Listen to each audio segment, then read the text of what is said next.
Hello, my friend. Stay a while and listen. What's going on YouTube? It's Filthy and we're back with another video. We are on the PTR 2.7.1 Ethereal items. Mwah. Well done, Blizzard. I've been playing for, I don't know, up to about 800 Paragon, all solo. These things are incredible. They absolutely hit really, really hard. Really pleased with where these items have ended up. Now, this is going to be a guide on an Ethereal Gears of Dreadlands T16 build. Basically, we'll go through the Ethereals, we'll go through the Gears of Dreadlands just in case you don't know how it works. This is going to be a fantastic key farm build. It already is, but with the new Ethereal item, it just does so much damage. You can just basically completely gas this full of move speed. Before we do jump into it though, welcome to anybody who is new to the channel. As always guys, a thumbs up brightens my day. But let's have a little look. See now, Ethereal items are going to be quite hard to get. You know, they are going to be rare. They are not dropping like hotcakes, but you know, fingers crossed you'll find one. Now, the Demon Hunter has got 3 Ethereals. All the classes have. The one that we're after is the buriza-do. This is a two-handed crossbow, and it will roll with various properties on it. So you're going to get a damage roll at the top. You're going to get up to 100% damage, which is nuts. That is just crazy. You're going to get up to 1100 dex. You get an attack speed roll. You get an armor roll. You get a fixed 150% damage on all Demon Hunter skills. You get a fixed 35% chance to freeze. It ignores durability loss, and then we get +1 damage all the way up to 800 Paragon, so another 800 damage. So the sheet damage for 800 Paragon is nuts. 4 million. This is crazy. If we swap on to the one-handed version, you can see it goes down to 1.7 million, which is why this two-hander in particular hits like an absolute truck. Now, when this thing drops, it will have a random weapon power on it. So we're looking for 2. So the affix that we want is either slaying enemies engulfs the wielder in a frenzy, which is the Echoing Fury. So basically you get increased attack speed and increased move speed.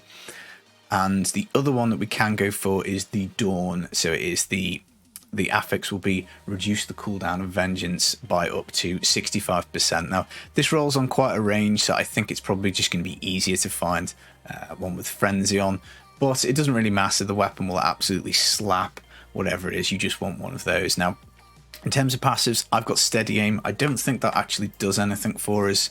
You know, increased damage if there's enemies far away. Not great. Well, I would prefer a different passive, but let's be realistic. Trying to find the correct Ethereal with the correct legendary power and the correct passive is going to be quite difficult. But that is the weapon. It slaps so hard.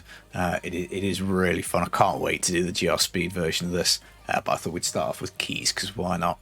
Now, the Gears of Dreadlands, and don't worry guys, obviously we've got some nice red beams here because it's so easy to come across items on PTR. I will show you a clear with this absolute trash gear and no gems and stuff like that. But the Gears of Dreadlands, hopefully by now we do know how it works. When we left click our generator, we get momentum stacks up to 20.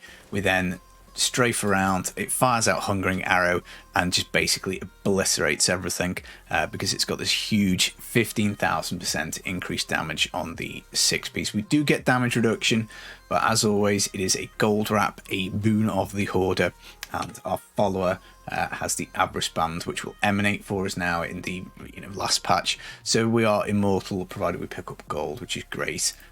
You know, if we don't have gold, you know, you can die, but we'll probably take cheat death in the passives just to negate that. So that is Gears of Dreadlands. We also get move speed baked right in on the 4-piece. So at max stacks, we move with 160% move speed, which is just brilliant. So fast. You're going to want a Hunter's Wrath. This will give you up to 200% damage, 30% attack speed. It's probably better in the cube because, again, this is one that rolls on a range, and Gold Wrap will basically have just the main stat roll on it. That's all you're going to care about. And it has secondary gold find, but at the moment, this is just the way that I've got it. A Series Satchel will give us Hungering Arrows guaranteed to pierce and also 600% damage. As I say, don't worry, we will use a non-ancient one as well, just to show you that it does work. You don't have to worry too much, but again, obviously huge modifier, which is nice. We've got squirts for double damage when it is up. We have no shielding. I haven't gone for a gizzard gem here, just because realistically you're flattening stuff so fast that you will keep this up quite a lot of the time anyway.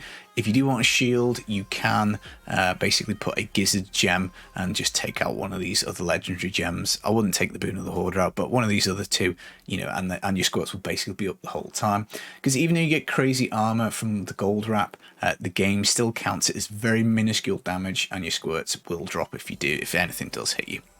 But to be honest, there aren't terribly many other amulets. You could, if you wanted, go for a Hellfire. You could go for pretty much anything with nice stats. I probably would pick up some Gold Find here. So maybe a Kimbo's. That is something that we do sometimes. I think that covers the modifiers. Dawn obviously gives us a huge Vengeance cooldown. We do get extra damage when Vengeance is up. So other than that, I think we've just got a bunch of move speed. I'll tell you what, we do have one more damage item, sorry. Stone of Jordan. I always like this. I just think it's a cool item to use. Basically how it works is it'll add up all of our elements and just it'll give us whichever one we have the highest as a flat modifier to everything. So cold is the skill because it's a Hungering Arrow build, but we could use fire, we could use lightning, whatever. If you get yourself a nice Stone of Jordan, you then just want to match your braces and also your amulet to boot, and this will obviously be a pretty good damage increase. You also get maximum discipline. This is discipline thirsty, so I would, you know, ideally like to find one with 10 on it. But yeah, elemental, crit damage, elite damage, all that kind of stuff is pretty nice.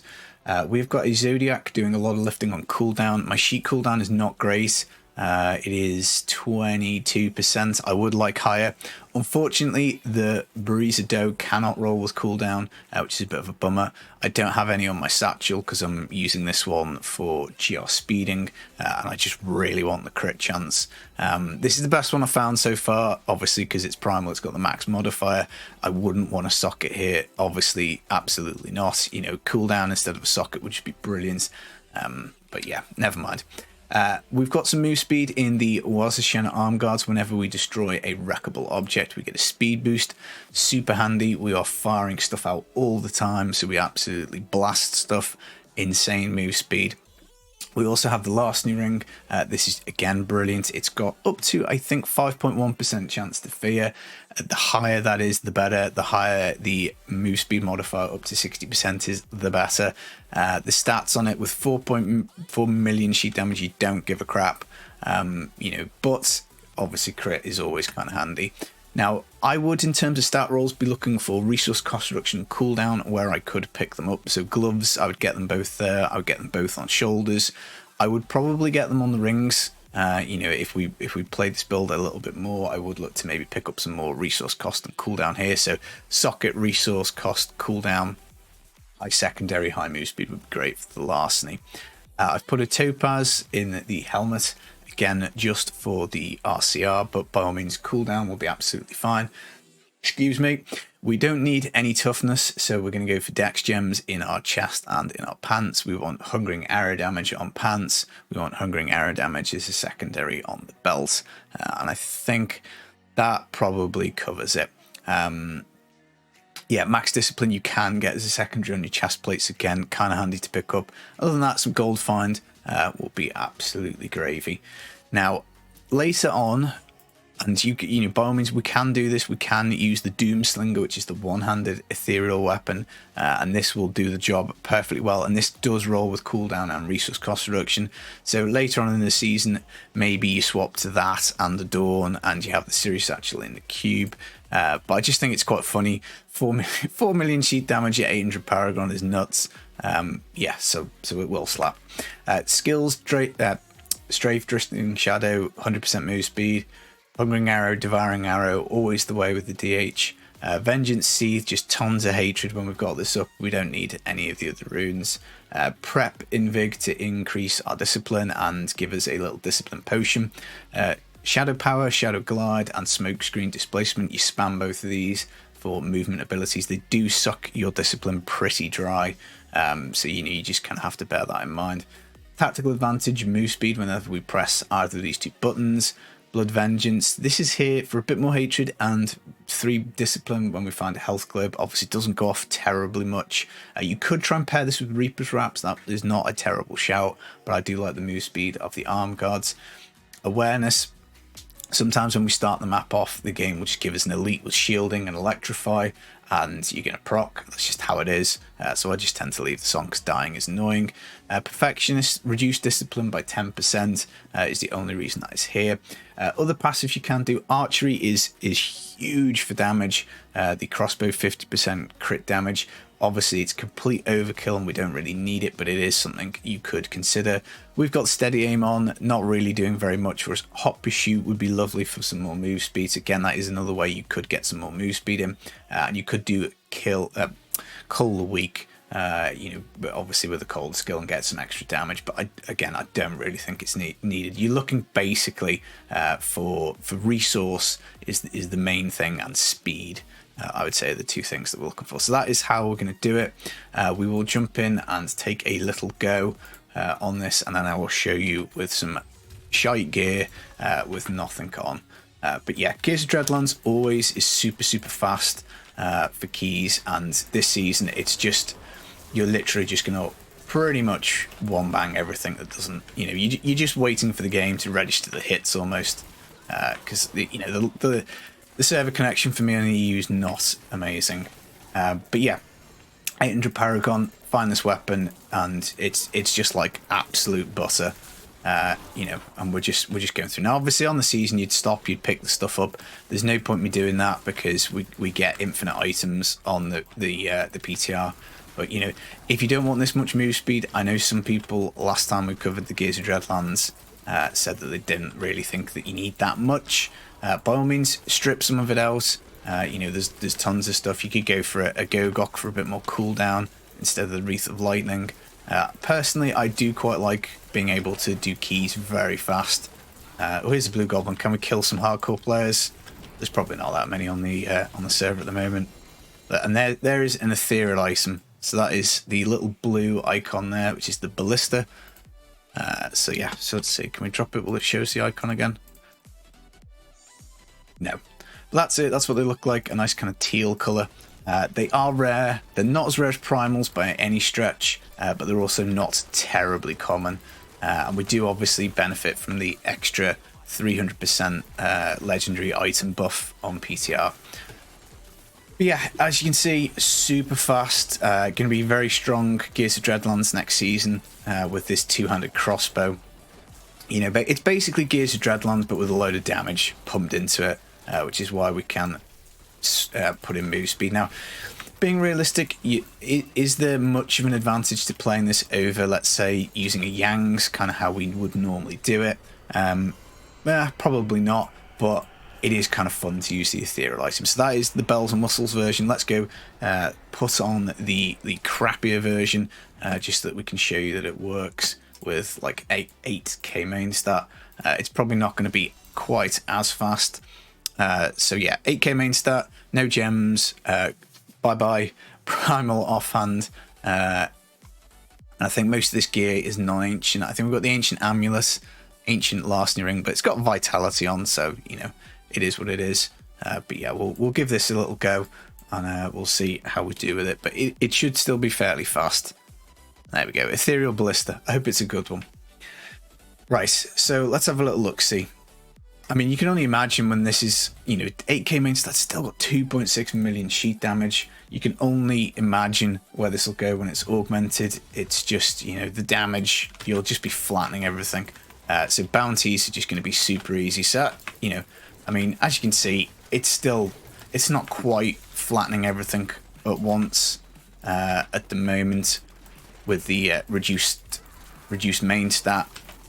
But hell, it's still pretty good, isn't it? If you want more damage, you could do COE. You could squeeze depth diggers in, I guess, if you really wanted to. But yeah, you shouldn't be short of damage. Now, the other ethereal item that the Demon Hunter has is the two-handed bow. You can't use that, I'm afraid, because that only buffs archery skills. And whilst this is strafe technically an archery skill, it is of course the Hungering Arrow that's doing the damage. So one-handed crossbow will work with this. The two-hander obviously is what adds the insane damage. But yeah, if you find either of those two ethereals with the right property, job is a good one. And keys, absolutely super simple on the DH next season. And obviously we still get the 25% increase from canes from the last patch. But I mean, Gates of Dreadlands is always nice because if you do get this crud map like this one, you can whiz through it super fast because of the insane move speed. And you know, you're not relying on in-game, you're not dependent on elites. And there you go, back-to-back trash maps with trash gear. This is at its worst, guys, for T16 for keys, you know, and lag. So, you know, we are showing it off in its worst possible guise, and it is flying, absolutely flying. But yeah, we're very excited for next season. Lots we want to do with builds.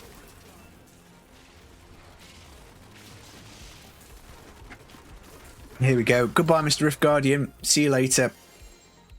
And yeah, obviously, Kane's on the follower. I probably would look to take the either Sages to build up some DBs early on, or probably what I would do is Gloves of Worship here and Kane's Boots. Just been lazy. Haven't set this up properly. But that is it, guys. That is the Ethereal DH with the buriza-do. The keys absolutely crushes. A lot of fun to play because of just the insane damage levels. But yeah, I mean, Yangs will still do you perfectly fine. You know, there's nothing's changed, nothing mechanically has changed, but it is interesting that with 8k main stat we can just flatten T16 with this thing. It is that powerful. Good luck. I hope you find one on the season. If you do decide to play DH, we're going to go through and test all the classes just as much as we can. I'll be back with some more videos just as soon as I can. Mwah, mwah, mwah, mwah. Ethereal weapons, chef's kiss, amazing. I'll see you soon. Enjoy your day. Take it easy. Peace.